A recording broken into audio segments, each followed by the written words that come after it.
Formation des directeurs et directrices d'école. Livret 1. Savoir gérer son école pour conduire le changement. Séquence 1. Maîtriser la gestion des ressources humaines de son école. Type de sanctions.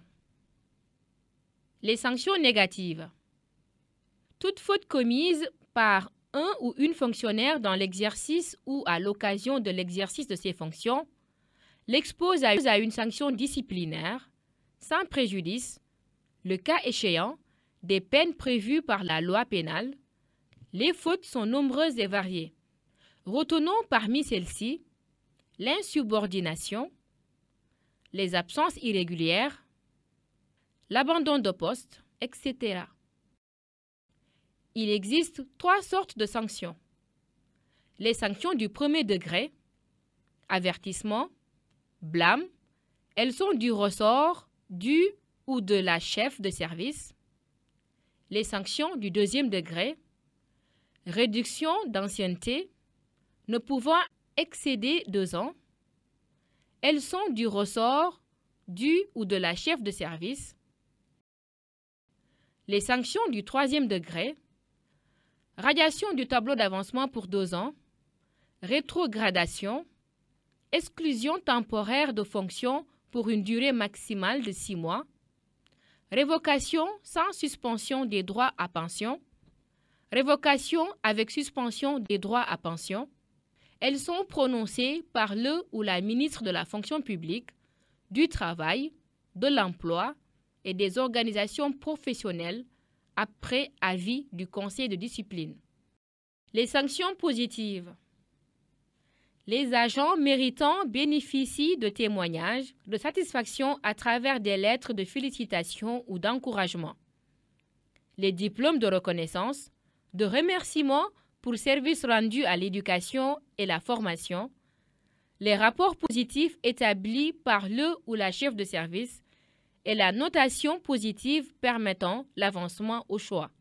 Ceux ayant rendu d'éminents services à la nation peuvent être nommés sur proposition de leurs supérieurs hiérarchiques dans les différents grades, chevaliers, officiers, commandeurs des ordres nationaux, l'Ordre national du Lion, Ordre du Mérite, Ordre des Palmes académiques.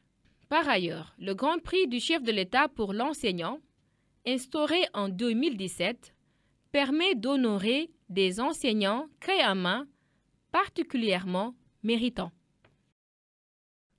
Évaluation du personnel. Selon l'article 29 de la loi n° 61-33 du 15 juin 1961 relative au statut général des fonctionnaires, l'évaluation a pour objectif permanent de donner à l'administration les moyens de juger de la qualité et de l'efficacité du fonctionnaire. Elle vise la promotion du professionnalisme et du mérite. Elle se traduit annuellement par une appréciation et une note chiffrée attribuée à tout ou toute fonctionnaire en activité ou en service détaché.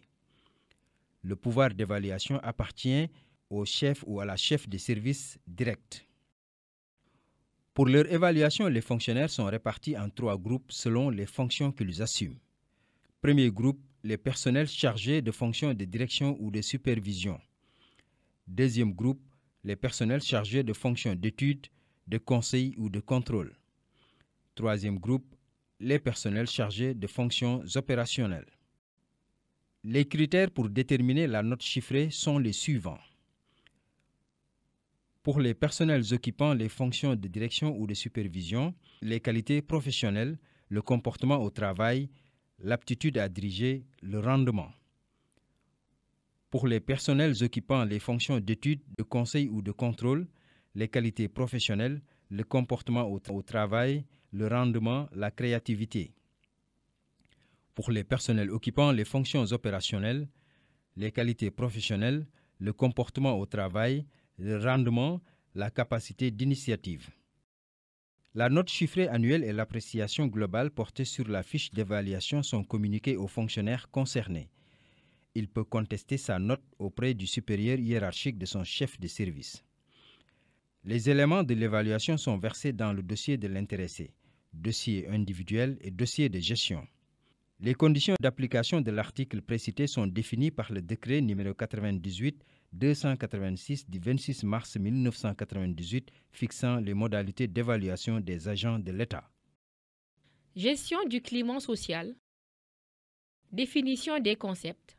Il n'existe pas de définition unanime partagée de l'expression climat social.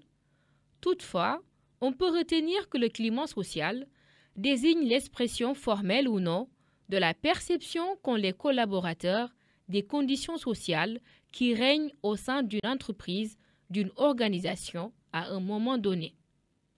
Les conditions sociales sont définies au sens large par l'ensemble des éléments factuels et quantifiables qui ont une influence sur le comportement des collaborateurs. Quelques exemples de ces éléments factuels et quantifiables. Les conditions de travail, agencement des bureaux, lumière, couleur, espace, bruit, etc.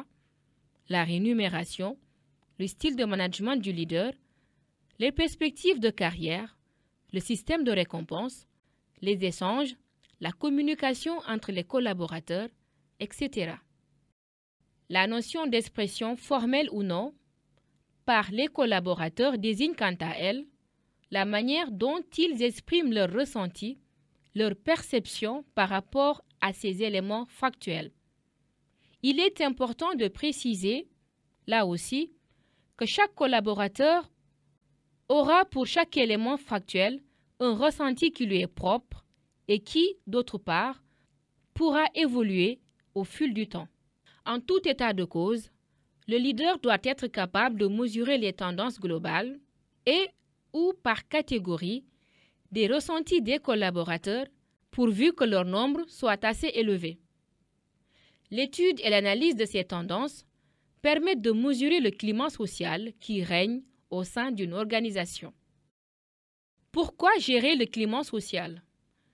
Gérer ou auditer le climat social d'une organisation revient à prendre le pouls de l'organisation. Cela permet d'établir un diagnostic précis des éventuels problèmes sociaux et managériaux existants et donc, par anticipation, de pouvoir corriger ou prévenir tout dysfonctionnement qui pourrait freiner la bonne marche de l'organisation. Analyser, mesurer ou gérer le climat social d'une organisation revient à évaluer et comprendre la perception qu'ont les collaborateurs sur tel ou tel aspect de la vie sociale de celle-ci. La gestion ou l'audit du climat social peut aussi être utilisée pour détecter et appréhender d'éventuels risques psychosociaux. La gestion ou l'audit du climat social est donc un acte de gestion qui a pour objectif d'aider le dirigeant ou la dirigeante d'une entreprise à améliorer sa gouvernance, son management et sa conduite. Raisons de mécontentement. Parmi les raisons de mécontentement, on note souvent l'absence d'explication sur les raisons ayant motivé les mesures individuelles au bénéfice de certains et pas avec d'autres. L'absence de critères objectifs clairement connus et partagés, ceci débouchant sur un sentiment d'arbitraire, voire de favoritisme. Le sentiment que les décisions sont finalement prises, non par le dirigeant ou la dirigeante de proximité, mais par des décideurs éloignés des réalités du terrain. Les changements trop fréquents dans les décisions.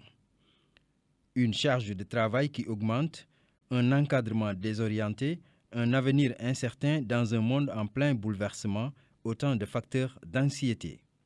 Une ambiance de travail qui se détériore, une perte de confiance dans la direction de l'école ou l'établissement, les grèves cycliques et répétitives, les représentations sociales, le fonctionnement de groupe, la mauvaise communication, l'absence d'un plan de formation, le flou organisationnel, les conflits de compétences, l'incompétence. Qu'est-ce qui est visé? Le climat social dans une organisation est le premier indicateur de la qualité du management des équipes et de l'efficacité de la communication interne. Les enjeux sont stratégiques pour les dirigeants.